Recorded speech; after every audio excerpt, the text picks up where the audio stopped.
네, 말씀 보겠습니다. 시편 65편 1절부터 13절입니다. 시편 65편 1절부터 13.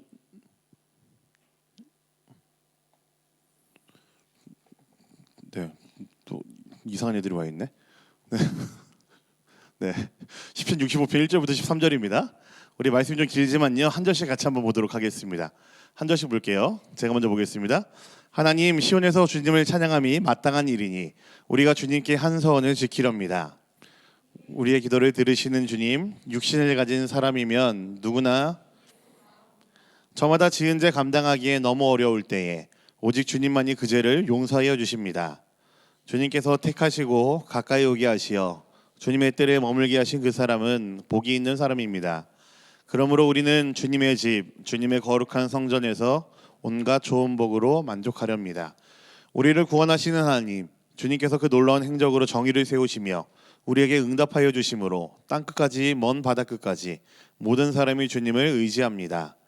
주님께서는 주님의 힘으로 주님의 능력으로 허리에 띠를 동이시고 주님께서는 바다의 노호와 파도 소리를 그치게 하시며 민족들의 소요를 가라앉히셨습니다. 주님께서 보이신 징조를 보고 두려워서 떱니다. 해 뜨는 곳과 해 지는 곳까지도 주님께서는 즐거운 노래를 부르게 하십니다. 주님께서 땅을 돌보시어 땅에 물을 대주시고 큰 풍년이 들게 해주십니다. 하나님께서 손수 놓으신 물길에 물을 가득 채우시고 오곡을 마련해 주시니 이것을 주님께서 이 땅에다가 그렇게 준비해 주신 것입니다.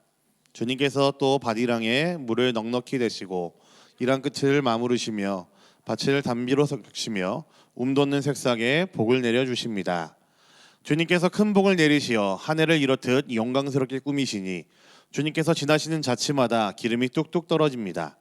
그 기름이 광야의 목장에도 여울져 흐르고 언덕들도 즐거워합니다.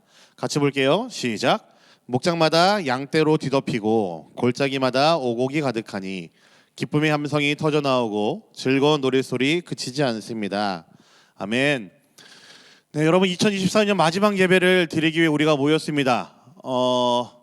2024년 마지막 예배예요. 대학부 예배는 다음 주가 마지막입니다. 알겠죠? 다음 주에 안 나오고 그러시면 안 돼요. 알겠죠? 네, 오해하실까 봐 제가 한 번 더 말씀드려요. 오늘은 2024년 마지막 예배인 거고요. 대학부 예배는 다음 주가 마지막입니다. 알겠죠? 네. 네, 여러분 2024년 마지막 주를 맞이하면서 어떤 마음이 드세요? 내가 올 한 해 잘한 게 뭐가 있나 뭐 그런 생각 드십니까? 아니면 이렇게 열심히 살았는데 내게 남은 게 뭐가 있을까 뭐 그런 생각들? 아니면 올해 너무 힘들었는데 나한테 무슨 의미가 있었던 걸까? 뭐 이런 질문들로 혹시 가득 차 있지 않으십니까? 우리는 종종 한 해를 평가하면서 자신을 돌아볼 때에 내가 열심히 했는가, 나한테 남는 게 무엇이 있는가에만 초점을 두고 거기에만 이게 집중을 하다 보면요, 하나님께서 이 한 해 동안 나에게 무엇을 베푸셨는지, 하나님께서 나한테 무슨 일을 행하셨는지를 보지 못할 때가 많이 있는 것 같아요. 하지만 우리가 오늘 읽은 이 시편 65편은요, 우리가 살아온 이 한 해를 어떻게 바라봐야 되는지 참으로 올바른 하나님의 입장에서의 시각을 우리한테 보여주는 시라고 생각을 합니다. 네, 한 해를 마무리하면서 우리들의 삶을 이제 점검하고 체크업하는 건 너무나 좋지만 내가 한 것이 무엇이 있는지, 나한테 남는 것이 무엇이 있는지만 우리가 깊이 빠져 있으면은 우리는 하나님께서 하신 일들을 놓칠 때가 많이 있다라는 것을 우리가 좀 알면 좋겠습니다. 특히 오늘 말씀의 핵심인 11절에서는 이렇게 이야기를 해요. 우리 11절 말씀 다시 한 번만 읽어보겠습니다. 11절입니다. 보겠습니다. 시작. 주님께서 큰 복을 내리시어 한 해를 이렇듯 영광스럽게 꾸미시니 주님께서 지나시는 자치마다 기름이 뚝뚝 떨어집니다.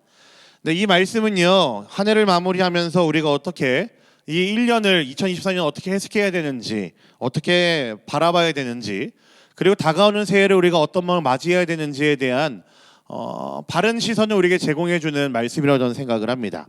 오늘 이 65편 전체를 뭐 하나하나 다 살펴보지 못하겠지만 65편 전체, 그리고 지금 이건 11절 말씀을 살펴보면서 올 한해 우리에게 하나님께서 보여주신 그 은혜가 무엇인지를 다시 한번 생각해보고, 그리고 내년에 우리에게 허락하실 그 은혜가 무엇인지를 기대하고 소망하면서 오늘 말씀 가운데로 나아가면 좋겠습니다. 우리가 읽은 시편 65편은요 다윗이 지은 시라고 기록이 되어 있어요. 이 시는 추수감사절과 같은 그런 감사절 때 불렀던 시인 것으로 기록이 되어 있습니다. 아마 감사절 때 불렀던 시이니까요, 이 시에는 당연히 담겨있는 메시지가 그런 걸 거예요. 풍성한 은혜, 그리고 그 은혜에 대한 하나님에 대한 감사가 아마 기록되어 있을 겁니다. 여러분, 추수감사절이 무슨 날인가요? 1년 동안 우리가 이제 농사지었던 것들을 그 수확하는 날이 추수감사절이잖아요. 당연히 그날에는 감사가 빠질 수가 없겠죠. 하나님께서 올 한 해 동안 우리에게 이만큼 이제 수확하게 해주셨고 우리에게 이만큼 베푸셨으니 우리가 주 앞에 나아갑니다라는 것이 감사절에 드리는 우리의 그 감사와 찬양에 담겨 있는 메시지겠죠. 그렇지 않을까요, 여러분? 그렇죠?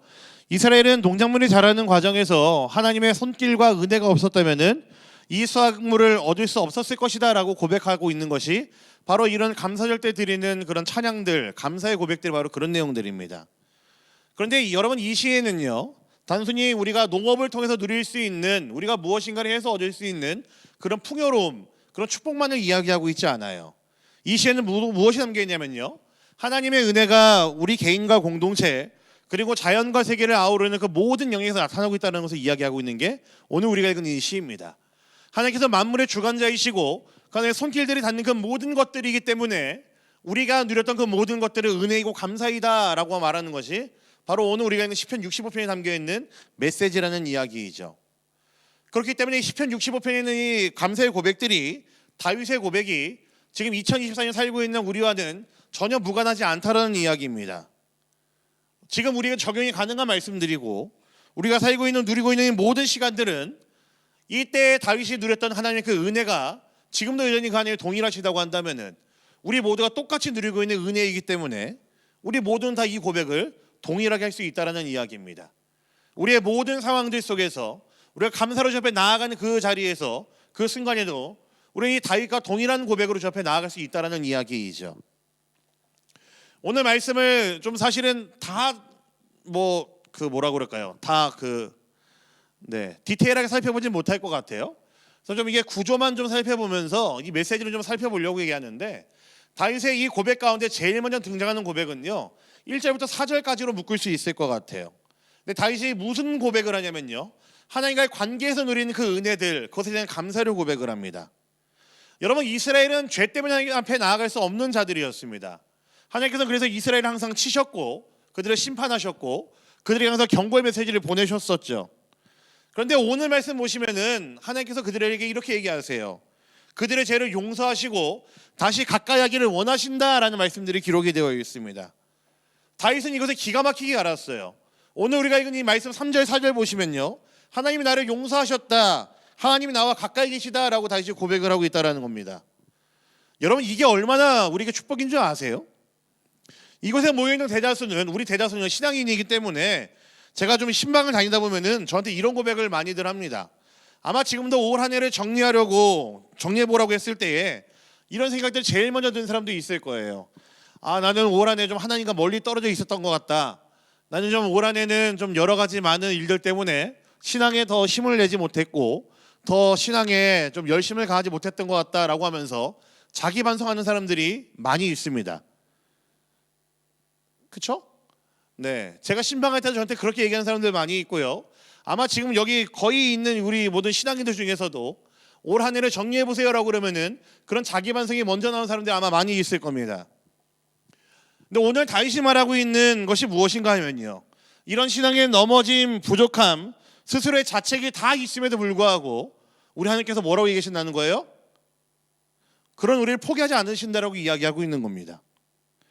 하나님께서 기도를 들으시고 용서하시고 다시 가까이 부르시는 분이라고 다윗은 고백을 하고 있어요. 하나님과의 관계에서 오는 그 축복이 여전히 계속되고 있다는 것을 다윗은 이야기하고 있다는 거죠.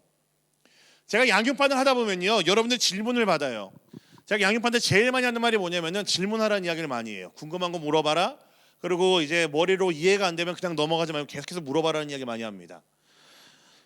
근데 종종 이야기할 때 그런 것들 많이 이야기합니다. 나의 어떤 그 부도덕한 행동들, 나의 어떤 죄인됨으로서의 그런 이야기들을 할 때에 제가 그때마다 종종 이야기하고 가르치는 것이 있는데, 제가 뭐라고 이야기하면 저는 이렇게 얘기를 해요.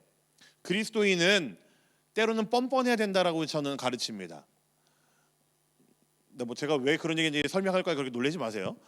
뻔뻔해야 된다 저는 가르쳐요. 근데 왜 뻔뻔하냐면요, 무엇에 대한 뻔뻔인가 하면은 죄에 대한 뻔뻔함을 저는 이야기를 해요. 오해는 하지 마세요. 그럼 마음대로 죄지고 뻔뻔해도 된다, 뭐 그런 이야기냐? 그런 이야기는 아닙니다. 제가 말하는 죄에 대한 뻔뻔함은 이런 거예요. 잘못된 것이고 죄를 짓고 있는 것은 잘못된 것이고 하나님께 혼나야 되는 것은 맞지만 그런 우리의 연약함을 잘 아시는 하나님이시기 때문에 하나님 그래서 우리에게 예수 그리스도를 선물로 주셨다. 그렇기 때문에 우리의 연약함을 발견하고 죄악됨을 발견했을 때에 하나님께서 우리에게 원하시는 것은 우리가 죄책감 가운데 우리를 몰아가거나 거기에 함몰되어 있는 것이 아니라 동굴을 파고 들어가고 거기서 내가 그냥 넘어져 있는 상태로 있는 것이 아니라 하나님께서 원하시는 것은 그 예수 그리스도를 통해서 하나님 앞에 나아오는 것을 원하시고 우리가 언제 죄를 지었냐는 듯이 하나님 앞에 다시 한번 그 예수를 붙들고 나오는 것을 원하신다라고 저는 가르칩니다. 뭐 죄 지어도 된다고 제가 가르치는 건 아니에요. 여러분 오해는 하지 마세요.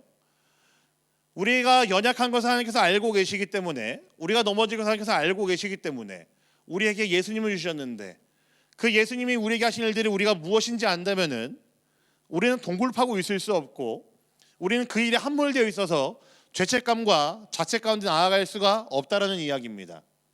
바람직하지 않다라는 거예요. 그 모습 역시도 어떻게 보면 반성하는 모습일 수 있고 어떻게 보면 이게 자숙하는 모습일 수도 있지만 너무 과격한 그런 모습들은 옳지 않다고 제가 이야기를 하는 겁니다. 뻔뻔함이 좀 필요합니다. 그리스도인들은요.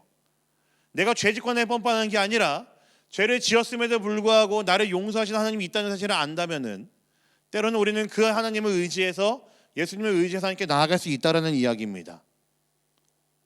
하나님이 원하시는 것은 그거라는 이야기예요.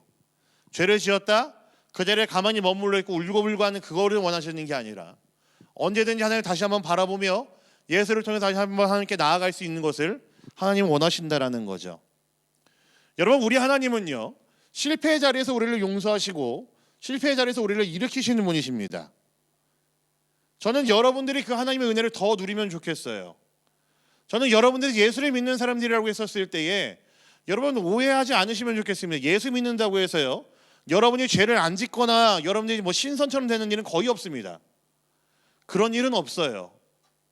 제가 어떤 분의 글을 봤는데요 그 목사님이 그렇게 얘기하시더라고요. 신앙은 60세가 되는 게 온전히 60세가 되는 거래요. 내 신앙의 길을 60세가 온전히 되어가는 그 길이 중요한 거지 내가 예수를 믿었다고 해서 내가 49살을 건너뛰고 60살이 되거나 50살을 건너뛰고 60살이 되는 게 아니라는 이야기입니다. 우리의 신앙은요 여러분 과정이 필요하고 우리의 이런 넘어짐과 쓰러짐과 또 이런 낭망도 때로는 필요합니다. 근데 중요한 거는 그 순간에 우리가 바라봐야 될 존재가 있다라는 거죠. 저는 이것이 우리 그리스도인이 누리는 축복이라고 저는 믿습니다. 여러분들이 누리는 은혜라고 저는 믿어요. 여러분들이 좌절하고 있을 때에 낭망하고 있을 때에 낙심하고 있을 때에 쓰러져 있을 때에 그게 여러분들의 어떤 개인적인 죄 때문이든 여러분의 어떤 잘못된 실수든지 간에 그 자리에서 여러분이 바라봐야 될 것은요 그런 우리를 용서하시고 바라보시고 일으키시는 그 하나님을 바라보는 용기가 우리에게 필요하다라는 이야기입니다. 저는 여러분들이 올 한 해를 마무리할 때에 마무리하면서 여러분들의 삶들을 어떻게 정리할 때에 저는 이 은혜가 여러분들이 있었으면 좋겠습니다. 물론 그런 자기 반성 너무 좋습니다. 제가 올 한 해 너무 신앙에 열심히 못 낸 것 같습니다. 제가 말씀 읽기도 게을리했고요. 기도도 게을리했습니다. 제가 좀 친구들과 술 마시고 노는 거에 빠져가지고 저의 신앙의 열심들을 뒷전을 미룰 때가 많이 있었습니다. 좋습니다. 근데 거기서 끝나는 게 아니라 여러분들이 한 발자국 더 나아갈 수 있는 사람들이라는 이야기이죠. 그 마음 그대로 하나님께 가지고 나왔을 때에 용서하시는 그 은혜를 누리시면 좋겠고 하나님께서 여러분 다시 한번 일으키신다는 그 은혜를 누리시면 좋겠고 하나님께서 여러분들을 멀리하지 않으시고 가까이 있는 분이라는 그 사실을 그 은혜를 여러분들이 더 누리면 좋겠습니다. 아마 올 한 해 여러분들은 이것들을 많이 누리셨을 거예요. 그리고 그것에 자각이 없으신 분들은 오늘이라도 누리면 좋겠습니다. 함께 기도할 수 있는 공동체가 있고요. 이곳에 모여서 예배할 수 있고요. 우리의 기도를 들으시는 하나님이 있습니다. 여러분의 한 해가 아무리 영적으로 힘들었고 신앙적으로 넘어졌던 순간들이 있었다고는 하지만 아무리 부족해 보여도 하나님의 용서와 사랑이 있었다는 것을 기억하시면 좋겠습니다. 여러분 그러니까 여러분이 아직도 이 자리에 나와 있는 거 아니겠습니까? 그 은혜를 여러분들이 누렸기 때문에 알기 때문에 그 은혜가 무엇인지 여러분 감이 있으시기 때문에 그러니까 여러분은 여전히 이 자리에 나와 있는 거겠죠. 다윗이 하나님께 감사로 나아갈 수 있었던 또 다른 이유가 있어요. 그게 뭐냐면요 하나님께서 온 세상을 창조하셨기 때문입니다. 말씀에서 이렇게 기록을 해요. 산들을 세우시고 뭐 바다의 노호를 잠잠하게 하시고 민족들의 소란을 잠잠케 하시는 분이라고 고백을 합니다. 근데 여러분, 이 말씀들을 하나하나 다 보진 않겠지만 이 말씀들이 고백하고 있는 게 있어요. 말하고 있는 게 있습니다. 그게 뭐냐면은 오직 하나님만이 절대적인 주권자라는 것을 이야기합니다. 창조주라는 것을 이야기해요. 여러분, 저는요 조금 이제 머리가 좀 딸려가지고 이 신앙의 언어들이 있잖아요. 저한테는 좀 이해가 안 되는 언어들이 많이 있었습니다. 여러분들 어떠신지 모르겠어요. 저는 제일 처음에 제가 신앙생활한 지 얼마 안 됐을 때 저한테 제일 어려웠던 단어 중에 하나가 뭐였냐면 전 청지기라는 단어였어요. 여러분, 청지기라는 단어 아세요? 청진기 아니에요. 청지기예요. 아세요? 무슨 의미인지? 청지기가? 아, 모르시는 분 있구나. 그럼 나중에 양육반 들으세요. 그럼 제가 설명해 드릴게요. 청지기라는 단어가 저는 되게 어려웠던 단어였고요. 사실은 저는 이 단어, 저희가 아주 많이 쓰는 단어 중에 하나이긴 하죠. 주권자, 뭐 이 단어가 저한테는 좀 어려웠어요. 대충 의미는 뭔지 알죠. 주권자라는 게 뭐 힘, 뭐 만땅 있고, 뭐 권위가 있고, 뭐 권력이 있고, 뭐 그런 뜻이잖아요, 그죠? 근데 저는 이 단어가 저한테 어떤 의미로 다가오는지 사실은 저는 좀 많이 어려웠었습니다. 가끔 이제 와닿지 않는데도 불구하고 쓰는 단어이기도 했어요. 근데 제가 이제 영어를 잘해서 그런 게 아니라 어느 날 좀 이 단어를 좀 많이 묵상하고 고민을 했었는데 이 단어를 영어로 보면 더 쉽게 와닿더라고요. 여러분, 주권자라는 단어가 영어로 뭔지 아세요? 모르시죠? 더 룰러입니다. 롤러 아니에요. 룰러가 뭐죠, 여러분? 자 아니에요. 뭐 자라는 의미도 있긴 한데, 네, 룰러입니다. 주권자가. 영어로 보통 룰러라고 이야기하거든요. 근데 이 룰러가 앞에 있는 룰과 뒤에 이제 그 인칭을 이야기하는 이 R이 붙어갖고 룰러라고 하는 건데, 여러분, 룰이 뭐예요? 룰이 뭐죠? 규칙이란 뜻이죠.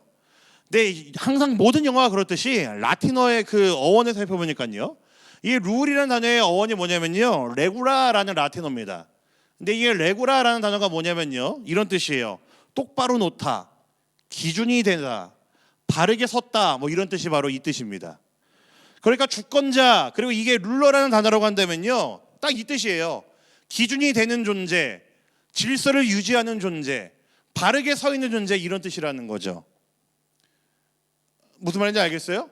원래 여러분, 이제 룰러라는 이 자아를 이야기했던 같은 단어이긴 하지만 도량형이 완성되기 전에는요, 옛날 사람들은요 도량형을 이렇게 얘기했대요. 왕의 어떤 뭐 가운데 손가락부터 팔꿈치까지 뭐 이게 어떤 그 기준이 되고, 왕의 뭐 머리 정수리에서부터 이제 인중까지가 이제 길이의 기준이 되고 그랬었대요. 그러니까 룰러라는 것이 그때는 왕이 그렇게 룰러였었는데, 이렇게 왕의 어떤 신체 부위가 이게 기준이 되는 그런 상황을 겪었었는데, 그 단어가 그대로 우리는 주권자라고 했을 때 룰러라고 얘기한다고요. 기준이 된다라는 이야기고, 바르게 놓다라는 이야기이고, 질서를 유지한다라는 의미가 된 것은 크게 어렵지 않은 파생된 의미입니다. 여러분의 2024년 어땠었어요? 계획대로 되지 않는 일들, 예상치 못한 일들, 감당하기 어려워서 그 낙심하게 되는 순간들이 여러분 자주 찾아오셨었죠. 근데 여러분, 하나님의 우리의 주권자, 룰러가 된다는 말이 그런 상황에 놓여 있는 우리들에게 어떤 의미로 다가오겠습니까? 이런 온갖 혼란스러운 일들, 불안한 일들이 있음에도 불구하고 오직 우리의 주권자이신 하나님은, 룰러이신 하나님은 하나님의 주권대로, 하나님의 질서대로 바꾸실 수 있는 하나님이다라는 그런 뜻이겠죠. 하나님이 창조하셨다, 하나님의 주권자라는 이야기는 바로 그런 뜻입니다. 아무리 우리의 삶에 불안이 가득하고 혼란이 가득하고 질서가 유지되지 않는 그런 상황인지 모르겠지만, 하나님 우리의 창조주, 주권자가 되었다는 이야기는 룰러가 되셔서 우리 그 모든 것들의 질서를 놓으시고 기준이 되시고, 하나님 당신께서 그 모든 것들에 바로 서 있음을 우리에게 알려주신다라는 거죠. 여러분, 우리가 누리는 은혜는요, 참 얄궂게도 당장 나에게 일이 닥쳤을 때에는 그것이 하나님의 일하심이고 하나님의 은혜라는 것이 잘 와닿지 않을 때가 많이 있습니다. 당장 내가 경험한 그 일들 가운데서 하나님의 일하심이야, 은혜야 라고 고백하는 일을, 선뜻 대답하는 일은요 쉽지 않아요. 그런데 우리의 신앙의 내성 혹은 뭐 자랑함이라고 한다면 좋겠지만, 우리가 그것들이 있는 사람들은요, 그런 것들을 경험하고 지나고 난 뒤에 생각해 보니까, 아, 그때 그것이 은혜였었지, 아, 그때 하나님께서 나한테 그렇게 일하셨었지 라고 고백하고 깨닫게 되는 것이 우리 어떤 신앙의 연수가 차는 것이고 신앙이 자라가는 모습이라는 이야기이죠. 여러분 감히 제가 경험하지 못했던 일들을 여러분들은 올 한 해 경험하셨을 겁니다. 감히 제가 공감할 수 없는 일들 가운데 여러분 많이 놓여 있으실 겁니다. 그런데 지금 여러분 어떠십니까? 그 일들을 겪었음에도 여러분들은 지금 이 자리에 나와 있죠. 견뎌내셨습니다. 여전히 살아 있으시고요. 죽을 것만 같았던 그 일들이 왔었음에도 불구하고 여러분 아직 안 죽으셨습니다.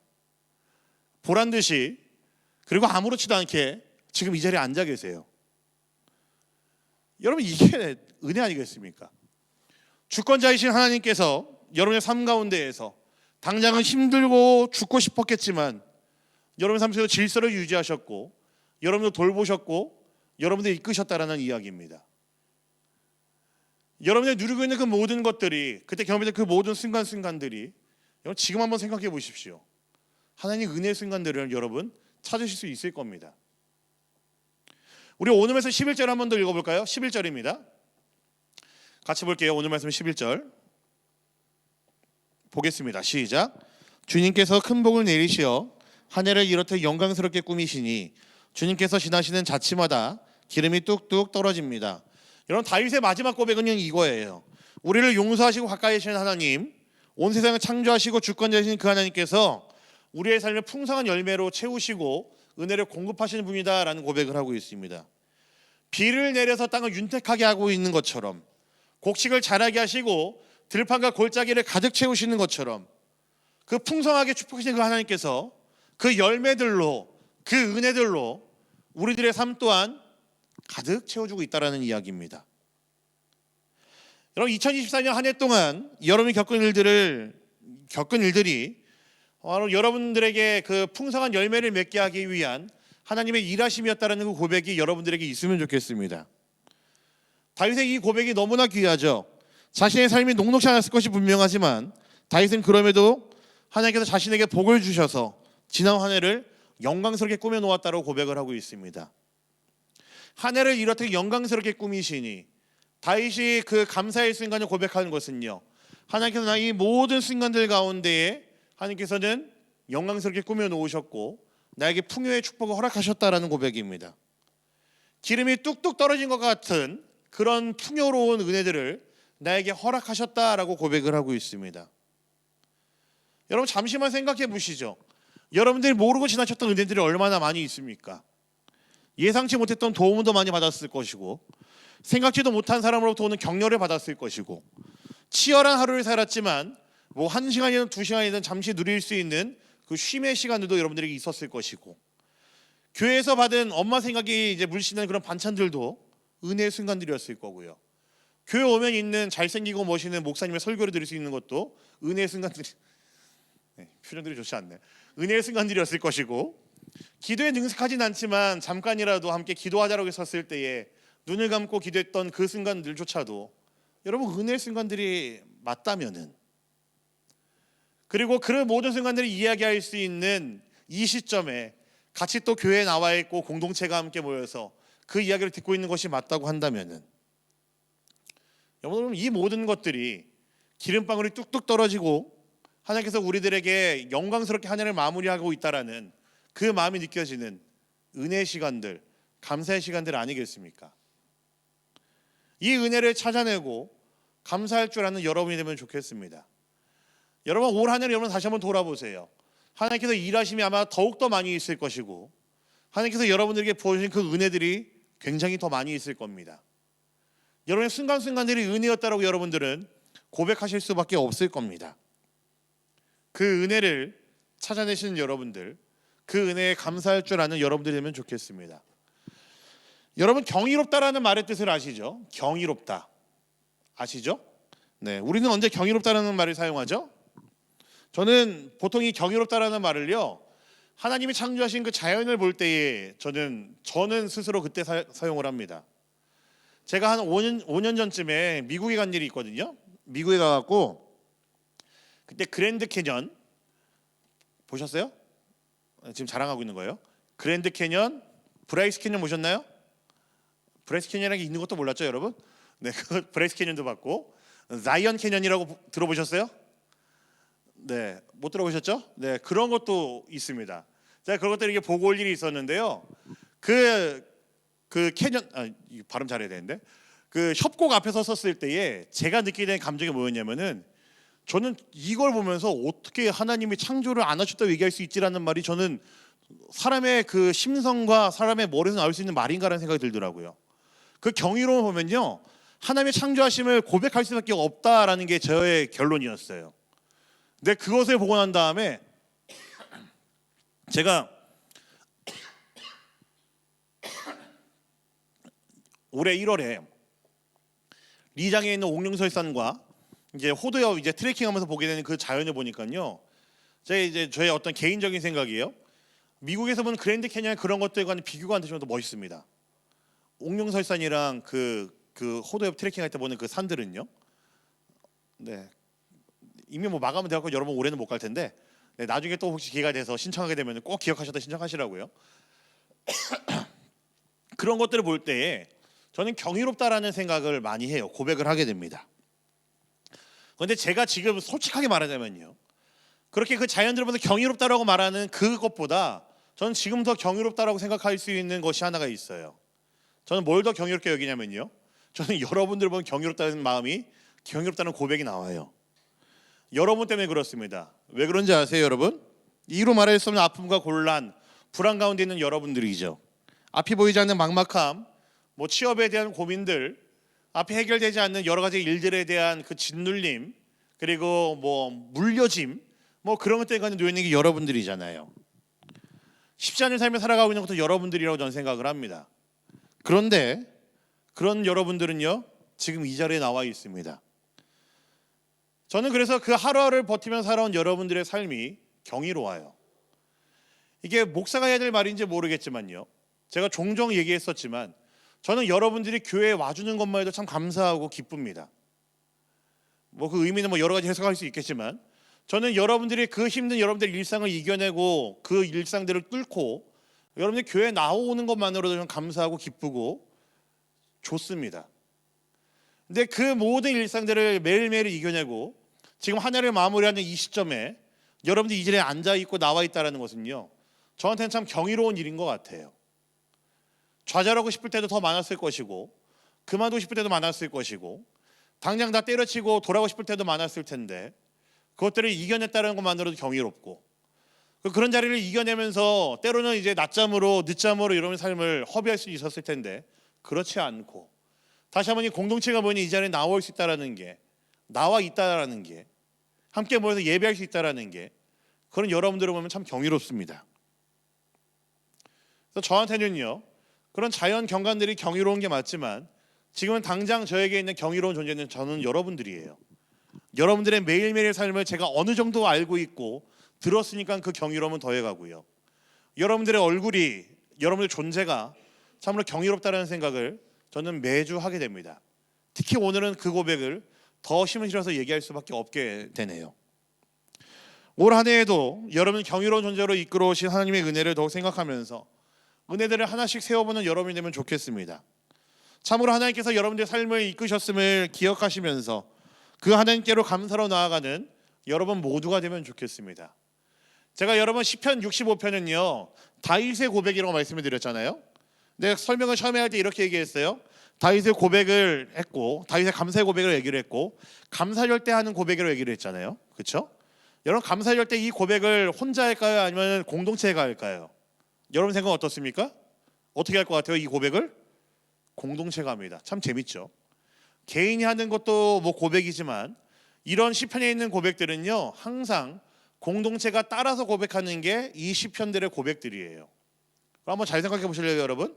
시편 65편이 우리 혼자서 고백해도 참 아름다운 고백이지만 모여있는 공동체가 함께 그 해를 이끌어온 하나님에 대한 은혜를 기억하면서 함께 이 고백을 외친다라는 것은, 고백한다는 것은 여러분 어떤 의미로 다가오십니까?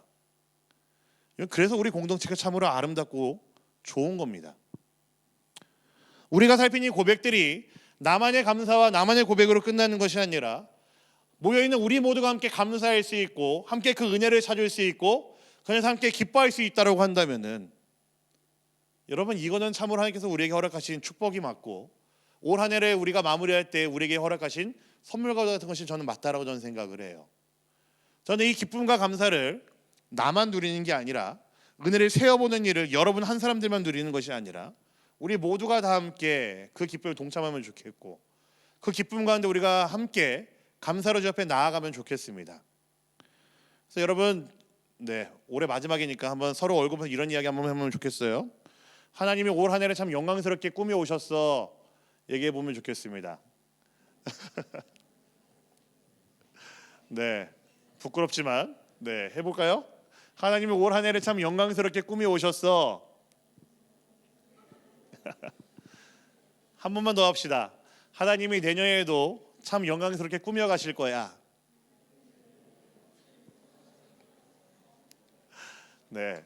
분위기를 못 견디겠다. 변하지 않는 하나님, 그 하나님이시기에 내년에도 우리의 삶을 영광스럽게 꾸며 가시는 것은 변하지 않을 겁니다. 모든 순간순간들이 하나님께서 우리에게 주시는 은혜일 것이고 여러분이 당장 그 순간에는 모를 수 있겠지만 잠시 하루 지나고 이틀 지나서 그때를 생각해 보면은 그 모든 것들이 여러분들의 은혜라는 사실 여러분들은 아마 다 고백할 수 있을 겁니다. 그래서 올 한 해를 마무리하는 지금이지만 동시에 내년에 우리의 삶을 어떻게 이끌어 가실지 내년에 우리를 위해 이끌어 가실 하나님의 은혜를 여러분 기대하셔도 좋습니다. 아마 동일할 거예요. 죽을 것 같았지만 죽지 않고 여러분은 내년에도 살아 있을 겁니다. 잘 견디실 거고요. 그리고 그것이 결국에는 하나님의 은혜였구나라고 여러분들 고백하는 그 순간이 분명히 찾아올 겁니다. 여러분 우리 그리스도인들은 이미 답을 정해져 있는 것을 보고 살아가는 사람들이죠. 내년에도 그럴 것이라 생각을 한다면 여러분 좌절 가운데 있을 수 있을까요? 아니요. 소망을 가지고 여러분 살아갈 수 있습니다. 내년 한 해도 여러분들에게 허락하실 그 은혜들을 기대하시면서 소망 가운데 2025년을 살아가는 여러분 모두가 되기를 간절히 소망합니다. 아멘. 잘 사셨습니다. 여러분 잘 견디셨고요. 내년에도 잘 사실 거예요. 잘 견디실 거고요. 믿으십니까?